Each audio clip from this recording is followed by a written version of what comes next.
கண்களின் தண்டனை காட்சி வழி, காட்சியின் தண்டனை காதல் வழி.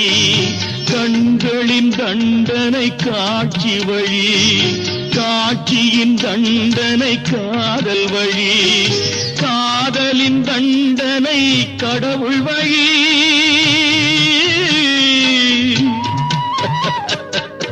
காதலின் தண்டனை கடவுள் வழி. கடவுளை தண்டிக்க என்ன வழி? இரண்டு மனம் வேண்டும், இறைவனிடம் கேட்பேன். நினைத்து வாழ